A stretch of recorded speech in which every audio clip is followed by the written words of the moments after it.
Hello, and welcome to the first episode of the CTO Fundamentals Season 2 series. I am Sorin. I lead the engineering team here at Banishal, and together with me is Cornel, Chief Platform Officer of Pentalog. We're gonna wait one more minute for more folks to join, and then we will commence. How are you, Cornel? Great. Eager to run the session and have questions from the audience. So I'm very happy to be here with you. It's great to have you here again at CTO Fundamentals series. Yes. This was a well-awaited season, I'd say. We are talking about it for a while. And yeah, it's finally there. And hope people appreciate it. I think we can start. So I'm going to start a bit soft, just to add some context about Banishal and Pentalog. Banishal builds SaaS platforms for managing environments. We're focused on improving both the productivity and developer experience for software engineers. And Pentalog provides top quality talent and also know-how to support launching a business or extending its digital teams. Today, we'll be talking about an unavoidable cost, let's say, of building software in the real world. Sometimes it's a taboo subject. Other times it's well too present and overutilized as an excuse. And as you probably guessed it from the title of the webinar, we're going to talk about technical debt. Just a few housekeeping rules. We're going to have a presentation which Cornel will walk you through about technical debt in a very practical manner. And then we're going to have a Q&A section. We'll take your questions at any time during the webinar, but please, we will address them at the dedicated QA section. So don't hesitate to leave any questions in the chat, in the comments of the event. Cornel, you have the mic. Okay, thank you. You've done my first slide. So yeah, questions at the end. I'm here to answer them, eager to hear them. So I will also recall during the session that please write your questions in the chat, and Sorin here will help me with that. Yeah, be mindful about the way the session will be run. So I have some slides. There is a story. There is the same character that we had in the CTO Fundamentals in the first season. There is Bob. You'll see him. I hope you recognize him. And if not, anyway, I will recall the most important aspects which are relevant for the call, and then anyway, there is the Q&A session when I will answer to the questions. There are these highlights here, the blue area where you can, I think that's the most important aspect of the slide, and of course the conversation with the character is important. And there are some side notes if you if run again the session alone, only with the slides that you will be able to download later. You will find yourself, there are references and all sorts of useful links. Before going any further,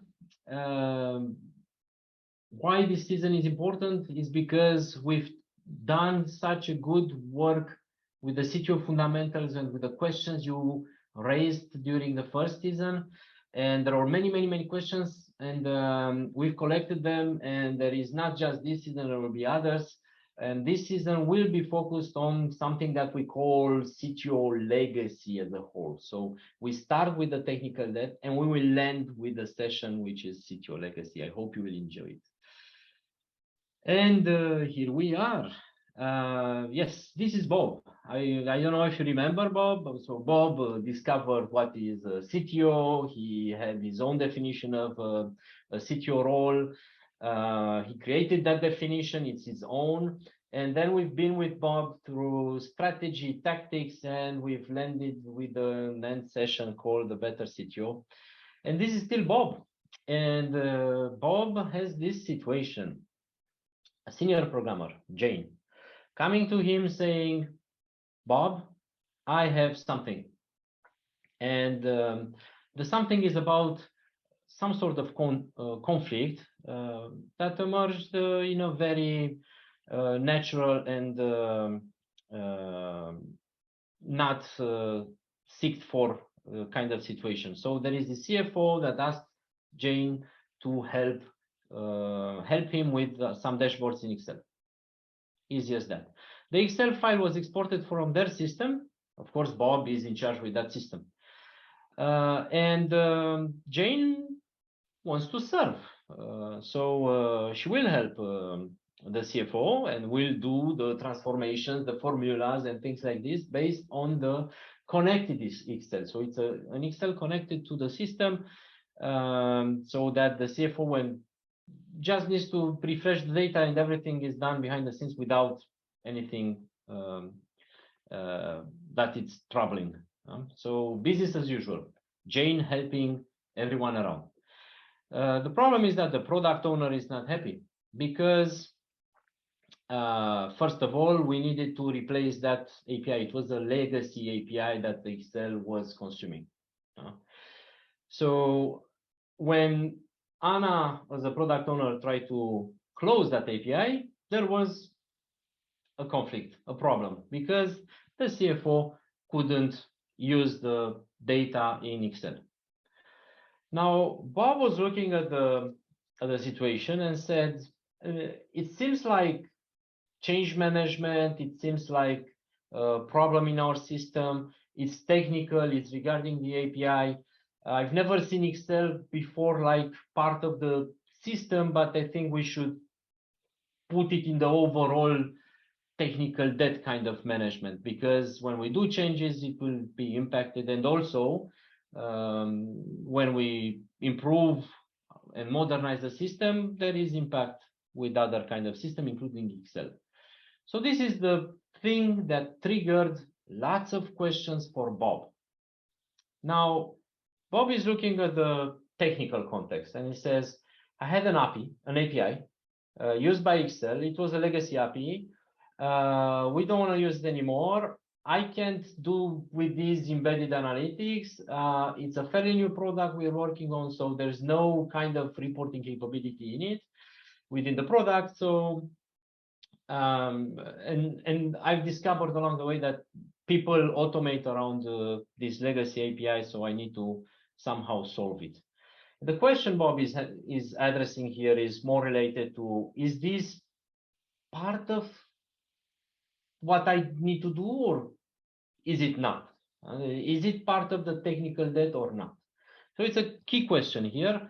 And of course, the coach, you remember the coach Bob had, asked him, why is it important for you to answer this question? Because in a sense, the CFO didn't come to him. There was a problem or many problems. Why is this important for Bob? Bob doesn't know yet, but he feels something important might be discovered here. So he's willing to go forward. So is the Excel his responsibility or not? In a sense, users are happy or not. He wants to make happier users, happier colleagues included. So he's willing to at least integrate that in his responsibilities. But there are so many things going on in the system, and he was more like outward looking because he's product centric. He's the CTO, which is in a sense something that we also find in industry like CTPO, Chief Technology and Product Officer. So this is how Bob sees himself. And he goes to a meetup. So this is a meetup from Tech Rocks in Paris, and he discovers Unfortunately, the meetup wasn't recorded, so Bob just has the slide here. So he sees something interesting here, a comparison between CTO and CIO. The talk was about CTO blind spots. And there is something here about CTO priorities. And in a company, we don't usually have a chief information officer and a CTO. So there's only one accountable technology officer. So when there are problems, we go to the same accountable technology kind of person. And there are things that the CTO doesn't integrate well. Usually we call them blind spots.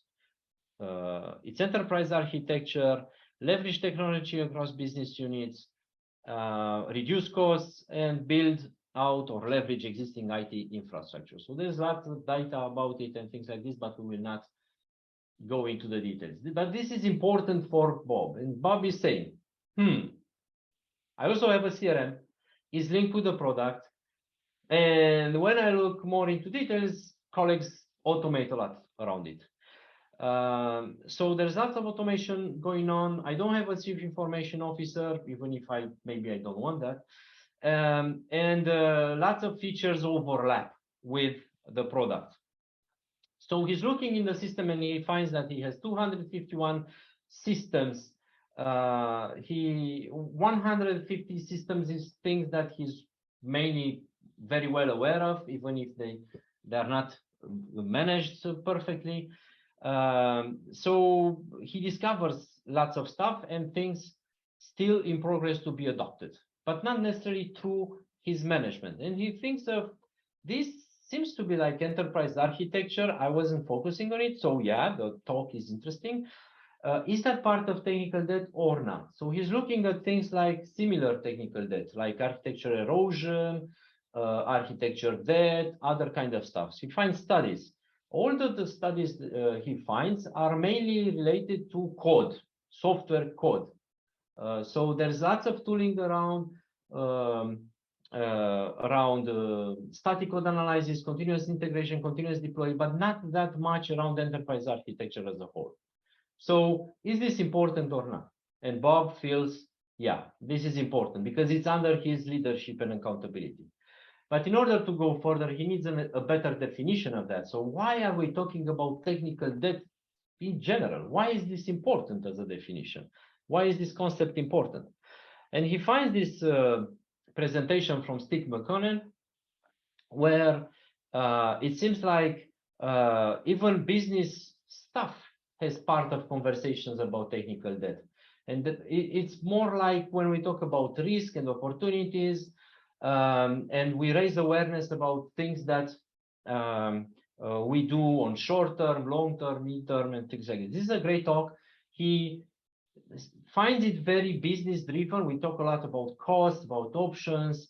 So a great talk, but this nurtures Bob in a sense like, yeah, it's business, it's not just the product, it's the whole system. And Bob goes further. And in a sense, he has the list with key people he wants to see what they talk about technology and technical debt, because this is not the first time he meets these people, and he knew lots of stuff in technical debt. It's just that he's renewing all this and looking at it from a different perspective. And he recalls this from Michael Feathers, who says it's always relevant to future decisions. This is what technical debt was all about. It's not about the code base, what we have right now. It's about what we want to do, the features we want to integrate, the way we want to evolve the system, and how is that going to work. So this is a very interesting talk. And here from in the same perspectives, you will recognize some of different fonts or things like this. There are some things that Bob already learned in previous episodes, so I just copied them here. There was something about total cost of ownership, because the previous talks were about costs. Option 1, option 2, option 3. How much do they cost? On short term, mid term, where do we pay the debt? That was all about it. So total cost of ownership was an interesting aspect. And Bob has already lots of learnings here. So when he's taking decisions, he's already looking at what is the amount of energy required to maintain that feature, how much it will cost in 3 years or 5 years. So he's looking at TCO at 3 to 5 years in the future. So this is good stuff, and he's integrating into the total cost of ownership, because most of the solutions he's working on in the product are not related only to coding, but integrating new systems. So everything is seen together, at least from this perspective, from a systemic view. So is technical debt relevant to the entire system? That was the key question. So Bob seems he came to the conclusion, yes, it's important. It touches total cost of ownership. It touches enterprise architecture, something he's not doing perfectly. He needs to integrate all that in his leadership because he was outward looking. He wasn't looking in the inside what happens. So still needs to learn about it, but he's willing to take over those processes, and he's looking at it as a tool in the overall decision-making process. Now he continues the study. So we've been to Steve McConnell, he went to Michael Feathers, and he continues. We're not going to go through all these people here, but all of them had something to say in technical depth. So yeah, please take notes, questions, write your questions in the chat. We will have a Q&A session in the end. Now Bob gets to this book that he loved, Working with Bears, where he recalls some advice from the authors where technical debt is the natural consequences of software development. Now he's looking from everything, because it's not just the software that emerges, it's the enterprise that emerges. The entire company, the organization emerges, not just the software, which is very different compared to how he read the book the first time. It's all about trade-offs. Well, it's decision-making, so it's trade-offs. It's a vicious cycle. If we forget the trade-offs, if we don't trace it and things like this, it's going to hunt us back. And of course, there is impact to the organizational culture. So let's revise this a bit. So everything it's about the enterprise. It's not just the product, not just the software. Isn't this too much? Like in an organization, it was already a lot in the product. How can we handle this at the software level? And he finds a very inspiring book, Software Design X-Rays, where there is this author who says, look at all these code bases. When we look at them, they all obey the same power law. So there is in every code base a percentage, 20% of code, which is needs to support more changes.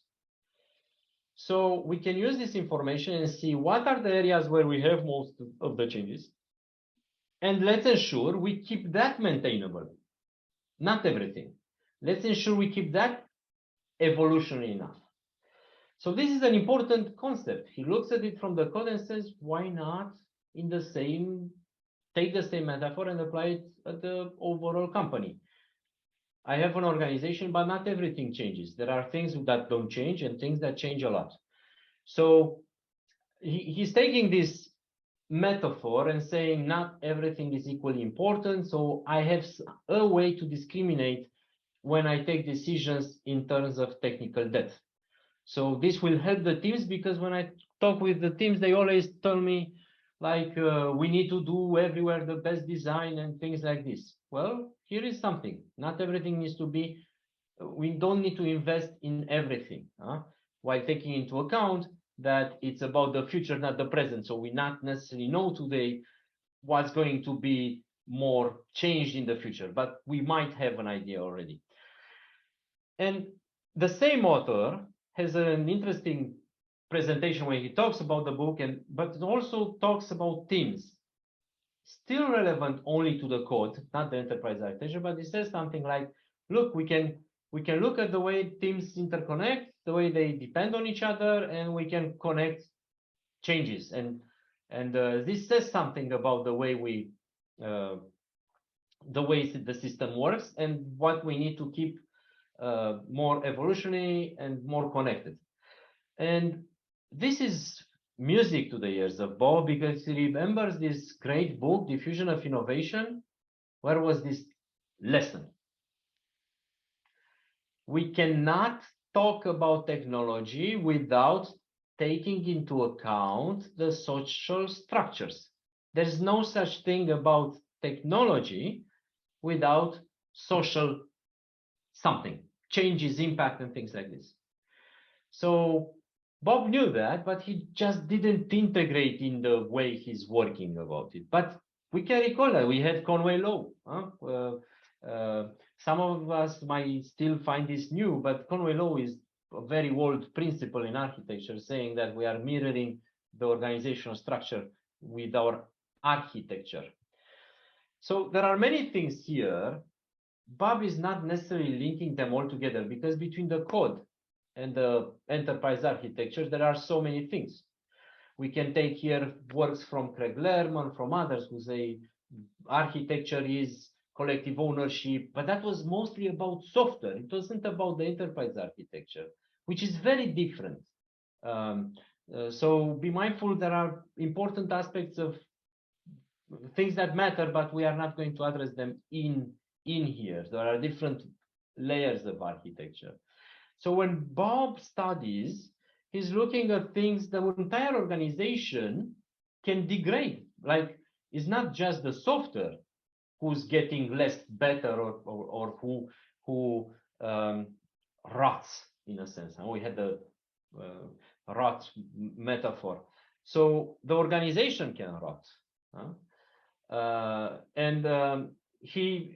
He finds it more and more relevant. The idea of technical debt shouldn't be seen only from the technical perspective. Let's look at the consequences. So again, we have this guy, Adam, who says, look at this example of legacy code. So he gives an example where no one wanted to touch a system, but it wasn't because it had more, less quality than other areas, than other systems. It was just not built by them. And that was what defined it as a legacy system. So this is a consequence of this law. There's nothing about technology without the social aspects of it. It was a legacy just because it wasn't built by them. So is the metaphor of technical debt anyway still relevant today? Because if we look like it, we can include everything. And if we include everything, it's like we say nothing. So Bob is trying to look at it again from a different perspective of technical debt. So he's looking at what are the authors saying, of those who invented, in a sense, the metaphor. And we can see that at least what Kahneman regrets, in a sense, that we look at technical debt at bad quality. But that wasn't relevant. It's not about bad quality. And we have others who say technical debt is not a mess. So in a sense, technical debt can be very well designed, and that's the way it should be. So he turns this on all perspectives, and he gets back to the previous video and says, wow, when my team is looking at technical debt, it's usually looking at things that come from static code analysis. There is testing related to continuous integration, continuous deploy, but that's basically the technical debt. And it reminds Bob about some workshops he did with the team, comes from previous seasons, when he was asking the team, who is responsible for the quality? And everyone saying, we are. This was during the TDD workshops. And the team loves TDD, and then they say, hey, can we do test-driven development? And Bob says, if you ask me, You're not responsible for it. It's I'm responsible for it. If you ask your managers, your customers, can you do testing and development? It's like you externalize that. Are you sure you want to ask this question? So those were signs. And so Bob is getting again the same signs of maybe the team lost responsibility or technical debt, or the team sees it in a very narrow way and not from the systemic perspective. And of course, as he sees it now. And he starts implementing all this philosophy and empowering the team. And this is a perspective of Bob's team after a year of working with technical debt when they trace the technical debt. And the team is declaring all the shortcuts, doesn't matter if it's about the code or not, can be about the infrastructure and DevOps, can be about security, can be about anything. The entire wish of things they think relevant so that they keep the system maintainable, evolutionary, secured, and so forth. So the evolution of technical debt as a definition is still in progress for Bob, but the team is tracing this like this, and they declare technical debt. It's not the CTO, it's no one else. This was an important step, and this is how they trace it, and they can see the history. And now Bob comes and say, hey, in the second quarter last year, you didn't focus a lot on technical debt. Is that balanced enough? Is that everything is fine? So that was an important shift.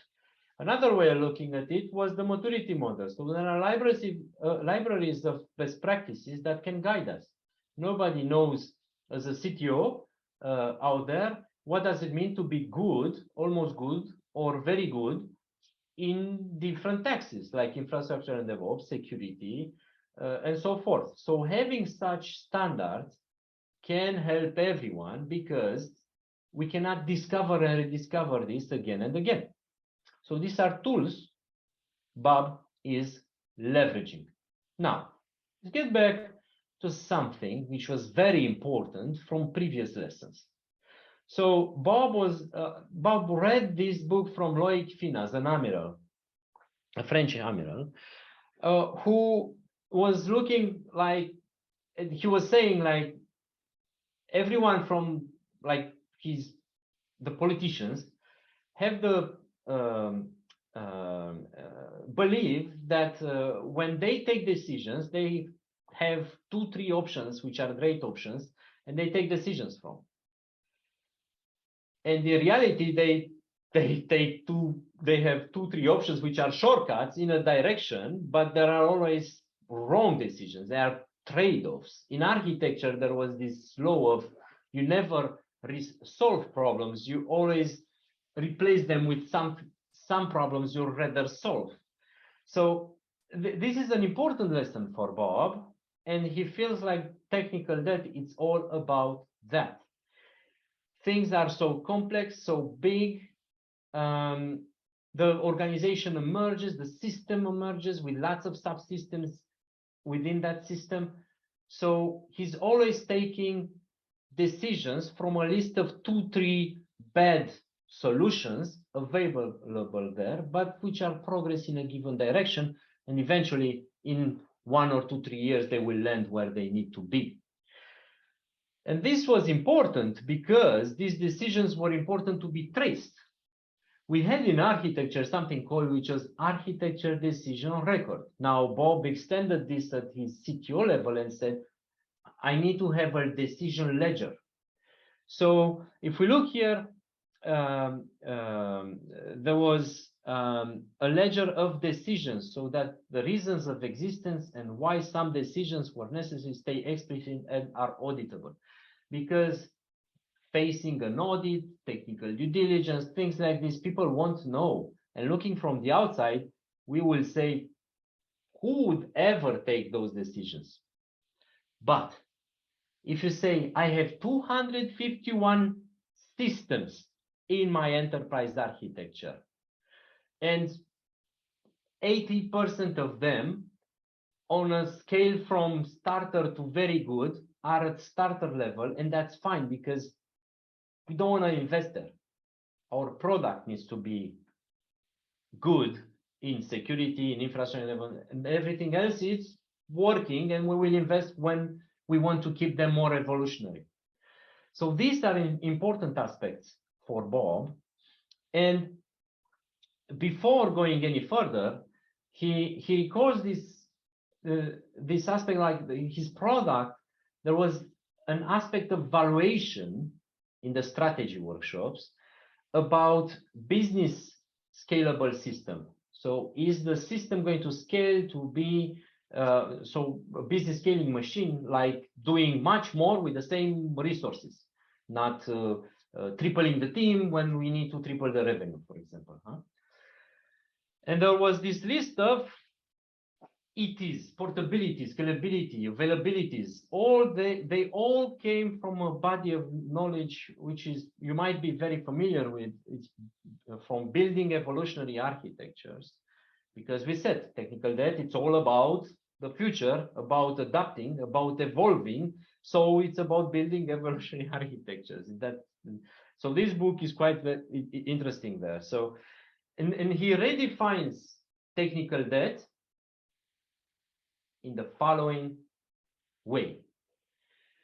Everything that prevents us or the team from adapting the system on tap, depending on their system, and there are priorities on it, is subject to technical debt. Now, he's not insisting, of course, there are things to build fitness functions around it, to monitor but that's another topic. So this is the new definition of technical debt, so that the team, they trace the technical debt starting with this definition. We are not that far from wrapping up the session. What have we learned? Technical debt is not just about code. It's no longer about the code. It's the entire system. We can't isolate our product from everything else. Not everything is critical. We've seen from software X-rays.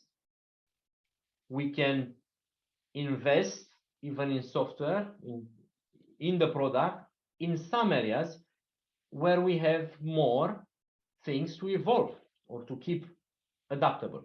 The same for the entire system. Technical debt is more useful when talking about the future, not the past. Adam had a very interesting example where they were working for, I don't remember very well, 3 to 4 years of software development, and they had decades of technical debt. That's not possible. So there are many critics around quantifying technical debt and things like this. If it's useful, do it, but the conversation is to be reasonable and helpful for business and to take decisions. Technology and organizational structure cannot be separated. Bob says, why not having organizational debt? So this is a new concept. It's not going too far into details. But in reality, what he's saying is that you cannot have technical debt without organizational debt. So that's an interesting side effect. Technical debt shouldn't be an excuse for bad quality, which is, in a sense, unfortunately, what he got for a while. When the complexity increases, there are things that people miss, find it hard to handle, and of course, there is intended technical debt, unintended technical debt. There are lots of topics. There's a list of people in the slides that you can follow. All of them look at technical debt from different perspectives. But Bob was looking only from an angle which is fairly new, a new compilation of the definition of technical debt, that he finds it relevant for CTOs first. It's a great way to engage with business. Technical debt shouldn't be a topic just for technology. The teams are not always responsible with quality, but that can be trained. Teams can be mentored. And there was a video with Christopher Avery there for the responsibility process. We strongly encourage you to go and use it. It's a 5 minutes video, I think, very, very short and useful.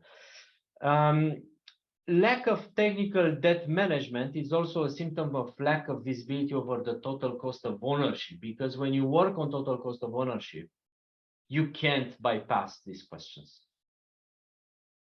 So the key question is here, is total cost of ownership of the system or the microservice, or it's a feature or a feature set? And Bob strongly believes that the better he gets at total cost of ownership, things are at feature sets. Because it's all about opportunities and risks. We are not doing this in this manner. It will be less adaptable, but we gain in market, and that's fine. Everyone agrees on that, because we might lose that window. Best practices, standards, and maturity models are incredible opportunities to discuss about technical debt. And now that I'm reading this line, I recognize that Bob forgot something. I don't know if you remember Andrew Hunt. We've talked about the pragmatic programmer in previous sessions. A great book that Bob recommends, and me as well. And he is talking about the broken windows theory, where if you neglect the technical debt, you just get more. It gets messier and messier. So there is something here to be, if you tolerate things, this is what you get, more and more. So you need to develop some sort of intolerance to that. And how can you develop intolerance to something which is very complex? Well, through standards, best practices, because there's no one knowing all this by their own. There's so always teamwork, and there are standards, and there are thousands of people working on these standards out there to just reuse. Bismarck had a saying, only I think only idiots try everything. So you don't need to try everything. You can reuse. So don't reinvent everything. Technical debt decisions should be traced into the decision record. If you don't have a decision record, technical debt is just out there. There are more important things you should be taking care of. Decision ledger. And technical debt guidelines, decisions have dramatic impact over the CTO legacy. We've discussed a bit at the end of the first season about the CTO legacy. We've done sessions about what CTOs leave behind. We've done surveys, and we asked the same question. Were you happy as a CTO when you took over a system? And when CTOs that answer to that survey say, I was, we talk with them, and the answer we get, because we try to understand how come, because we didn't find so many CTOs happy with what they found when they took over the role of a previous CTO. And they say, because you shouldn't expect something better. This is how the industry runs. So this is something that, in a sense, Bob, with his leadership, tries to influence a bit, helping CTOs by example, by him getting better every day to leave something behind for the next generation of CTO or teams that will take over the system. So that was it, the CTO and technical debt tour. I hope you enjoy it, and I hope you have questions.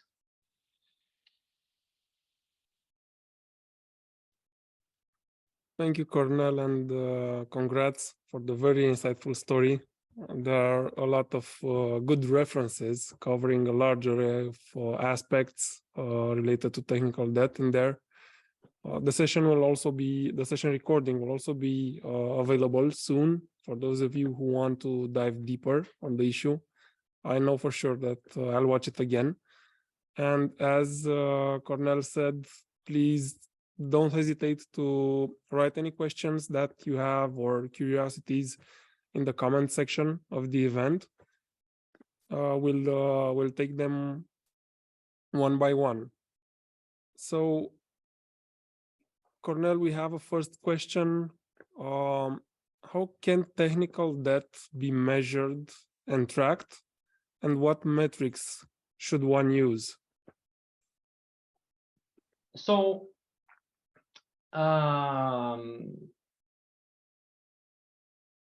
the answer in the industry is you can't. trace it. There's no formula. There's no magic formula there. Now, people use tools that run over the code or systems, and that's interesting. But that's just the history, it's not the future. Technical debt is more useful when we take decisions about the future. What's there is there. There are things here, however. But there is a trap of tools like Sonar, very useful, or linters. They tell you if something is awfully wrong because you don't have the standards, you don't have the practices, or the team is lacking the knowledge. But they can't tell you if it's great. It just tells you about the fundamental stuff, basically encoding and developing, and that's it. There's also a list of tools that I have here you might find useful. There are lots of studies, many tried. Let's look at the tools here. Many tried to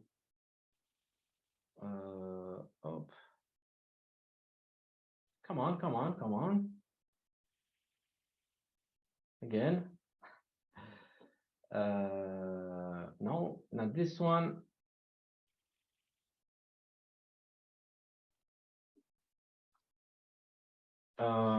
Just a second, let me. There is a slide. Yeah, it's this one. I'll have to stop the screen and do it again. You see here a bunch of tools. Yeah, we see them. Also, yeah, so it should guide you through the process. Now, but then again, it's more about what you have now. It's not about the future, and that's the most important question. It's about things that you cannot foresee, future use cases. That's it. That's technical debt about. There are also lots of things we can discuss about testing and all this kind. I don't know if that was relevant for them, but I hope this slide helps. Okay, if it doesn't, please let us know and we'll dive deeper on this. So another question: how can a CTO balance the need for quick iteration with the need to keep technical debt under control? In reality, you can't. There's no perfect balance. There are things that you are going to miss.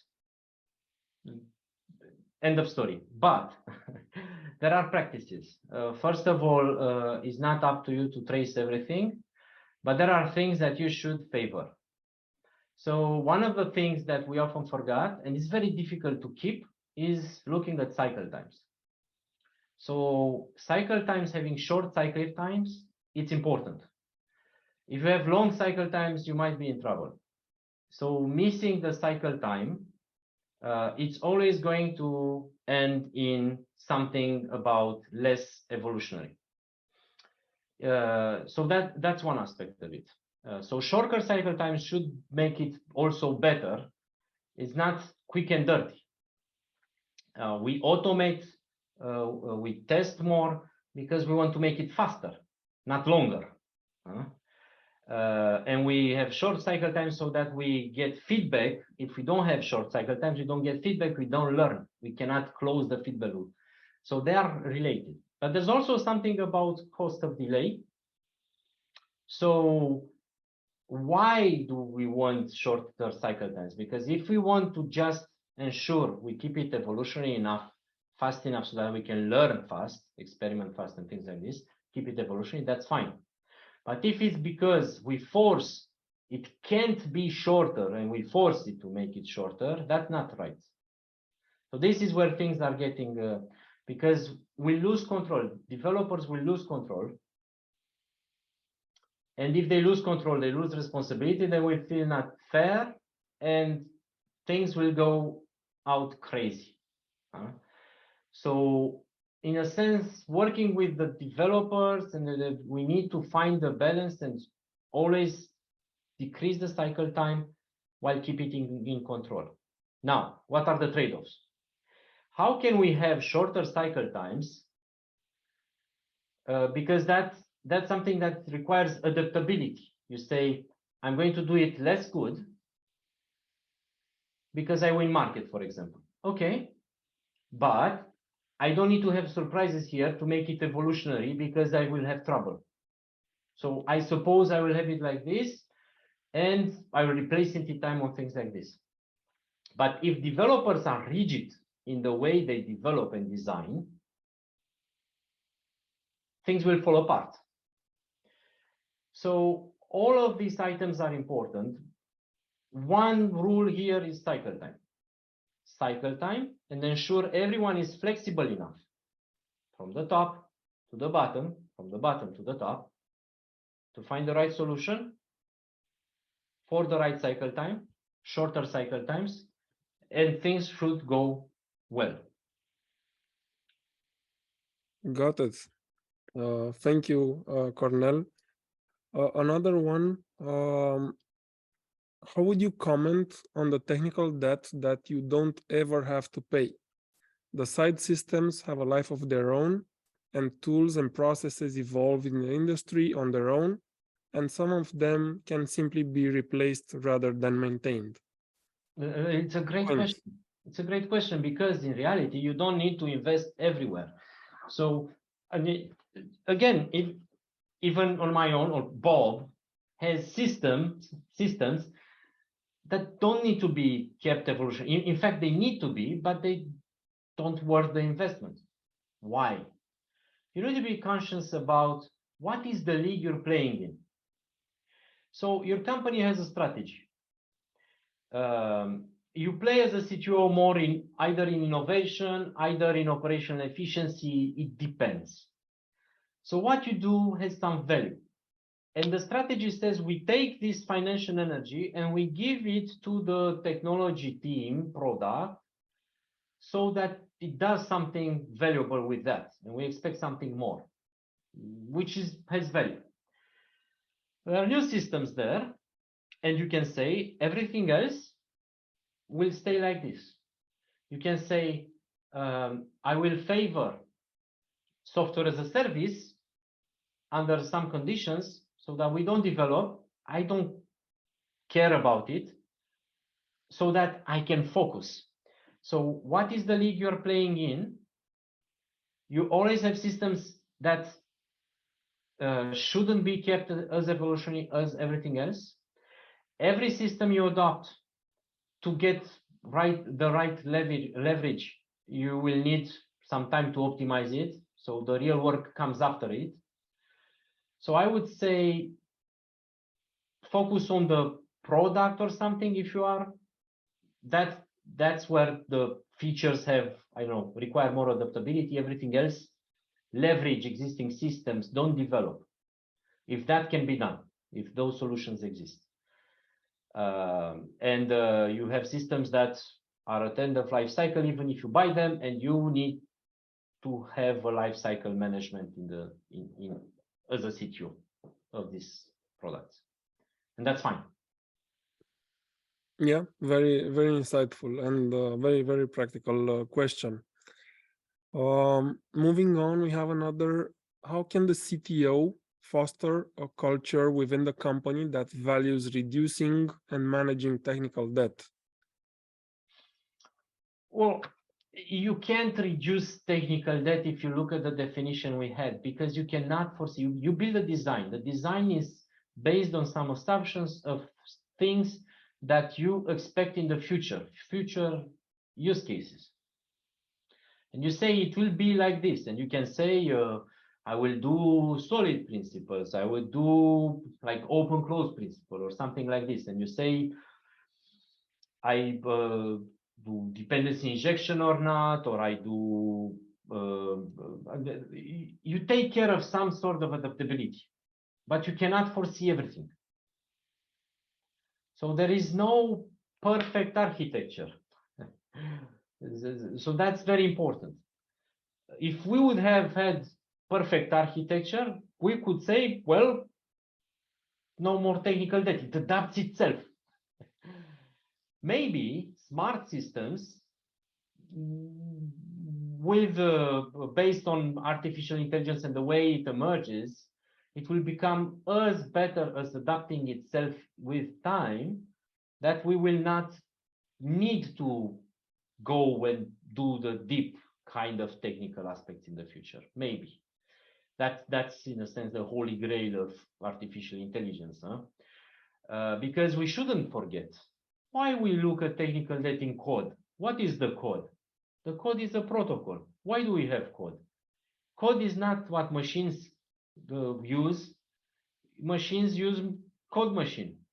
We use PHP, Java.NET because humans read it. We want to make our lives easier, right? It's not for, and we look at technical debt there, which is very biased, subjective and things like this, so that the team who's there may adapt in the future when new features come.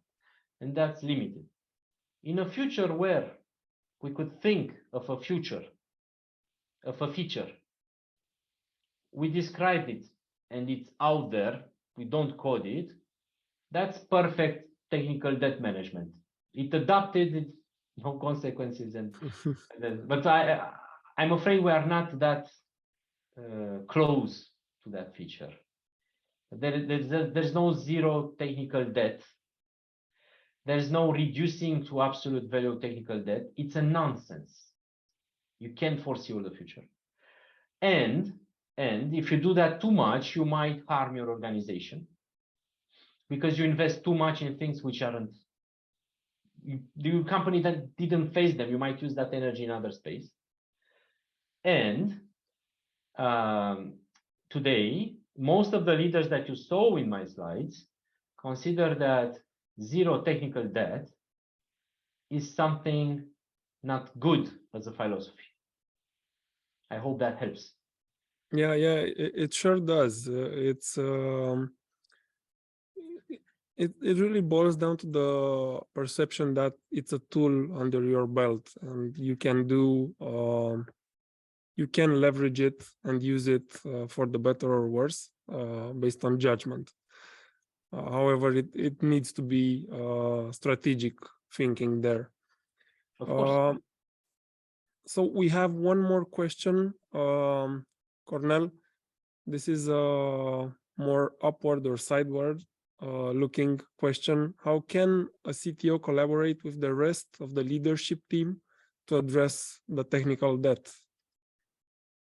Well, I think a part of this answer resides in the what happens if we don't. What happens if we don't? What are we losing? Because if we are not losing anything, why bothering it? Huh? But if we are losing, what is that thing that we are losing? We look at shadow IT. We look at lots of stuff. So in reality, there is no dictator CTO which is functional enough in a functional company doing everything that she wants. It's always about collective ownership. You don't own the marketing automation tools. You don't own the CRM. You don't own the ERP. You can't tell to the finance team this ERP is better than the other, right? Right. So there is collective ownership. Now you are outward looking as a CTO usually, and most of the CTOs are outward looking. So what happens inside is our blind spot. So in a sense, everyone else is doing the enterprise architecture and you're missing it. So how, if you are not doing it, you are going to find yourself with different architectures, redundant functionality, data flowing not in the right manner, and who gets audited during the Series A, B, technical due diligence kind of audits? The CTO. And you need to answer to this question, and you need to explain why things are happening in the way they are happening. If you can't get a good reason, well, there is a good chance you might be looked at someone who wasn't careful enough and didn't take enough, didn't give enough focus on things that matter for the health of the company. So this is very important. Just to recall, collective ownership should be what the CTO should strive for. There is no other way around. Enterprise architecture, if you're missing it, it might hurt. You might not know it. It's a blind spot, but it will hurt you. There is no other way than collaborating. Now, what about technology, the technical debt? Well, there's debt everywhere. When your marketing officer says, I will use my Marketo automation system, and you were sending emails within the product, but you weren't having like open email, things like this, because you developed it from scratch, that's your technical debt. You need to evolve your system so that it takes into account a fairly more capable kind of system, integrated with it, and make it work. So I would say a good part of your time is in co-working with the others. 30% of your time is collaborating with everyone else.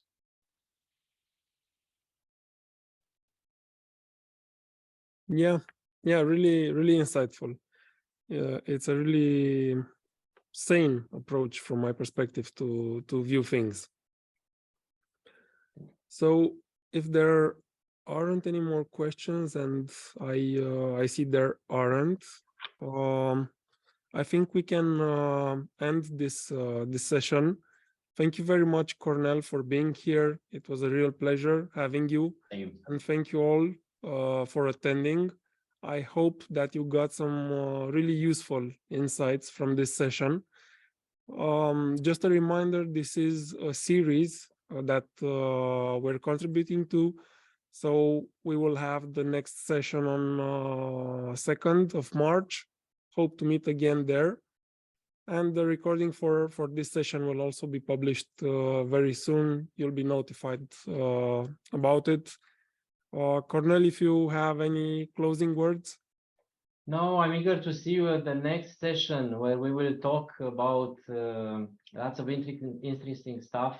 And I hope for those who didn't watch the previous sessions that they will look at the ideal CTO strategy, tactics, and a better CTO. They are still helpful. And yeah, there are some books here that I really, really recommend, even if you didn't like the perspective.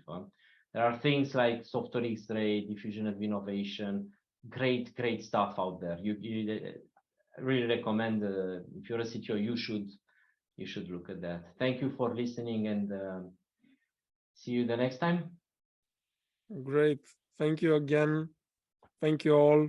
Have a great day or evening ahead, and see you on the next session. Bye. Bye.